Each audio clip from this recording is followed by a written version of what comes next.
भगवद गीता का चौथा अध्याय, जिसे ज्ञान कर्म संन्यास योग कहा जाता है, गहन आध्यात्मिक ज्ञान और मानव जीवन के उद्देश्य को समझाने वाला है। इस अध्याय में भगवान श्री कृष्ण अर्जुन को कर्म, ज्ञान और भक्ति का अद्भुत संतुलन समझाते हैं। यह अध्याय हमें सिखाता है कि जीवन में सही दृष्टिकोण अपनाकर ही सच्चा आनंद और मुक्ति प्राप्त हो सकती है। श्री कृष्ण अर्जुन से कहते हैं, यह जो दिव्य ज्ञान है, इसे मैंने सूर्य को सबसे पहले दिया था।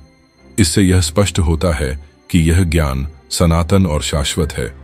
यह हमें सिखाता है कि हर युग में सत्य का महत्व रहता है और यह ज्ञान हमें सही मार्ग पर चलने के लिए प्रेरित करता है। इस अध्याय में कर्म और ज्ञान का गूढ़ रहस्य बताया गया है। श्री कृष्ण कहते हैं, जो व्यक्ति कर्म करते हुए भी उसमें आसक्ति नहीं रखता, वही सच्चा ज्ञानी है। इसका अर्थ है कि हमें कर्म करना चाहिए, परंतु फल की इच्छा से मुक्त रहना चाहिए। यह शिक्षा हमें जीवन में मानसिक शांति और संतुलन बनाए रखने का रास्ता दिखाती है। भगवान कहते हैं, ज्ञान प्राप्त करने के लिए गुरु का सहारा लो, उनके चरणों में जाओ, उनसे विनम्रतापूर्वक प्रश्न करो और उनकी सेवा करो। यह संदेश हमें बताता है कि आध्यात्मिक मार्ग पर एक योग्य गुरु का होना कितना महत्वपूर्ण है। जीवन में सही मार्गदर्शन के बिना सत्य की खोज कठिन हो सकती है। श्री कृष्ण कहते हैं, जो भी कार्य करो उसे मुझे समर्पित करो। यह हमें त्याग और समर्पण का महत्व सिखाता है। जब हम अपने अहंकार और स्वार्थ को त्याग कर हर कार्य ईश्वर को समर्पित करते हैं, तो वह कार्य पवित्र हो जाता है। अध्याय 4 में यज्ञ को केवल अग्निहोत्र तक सीमित नहीं रखा गया है। श्री कृष्ण कहते हैं, ज्ञान यज्ञ सबसे श्रेष्ठ है। यह शिक्षा देती है कि जीवन में केवल बाहरी कर्म नहीं, बल्कि आत्मा का उन्नयन भी आवश्यक है। श्री कृष्ण समझाते हैं कि जब कर्म ज्ञान के प्रकाश में किया जाता है, तो वह हमें बंधन से मुक्त करता है। सच्चा ज्ञान प्राप्त होने पर व्यक्ति कर्म के जाल से मुक्त हो जाता है। यह सिखाता है कि अंधकार में किया गया कर्म कभी फलदायी नहीं होता, परंतु जब ज्ञान के साथ कर्म किया जाता है, तो वह जीवन को सार्थक बनाता है। इस अध्याय में आत्मा के शाश्वत और अमर होने का सिद्धांत फिर से स्पष्ट होता है। श्री कृष्ण कहते हैं, आत्मा न जन्म लेती है न मरती है, यह शाश्वत है। यह हमें सिखाता है कि हम शरीर से नहीं, आत्मा से जुड़ी हुई महान सत्ता हैं।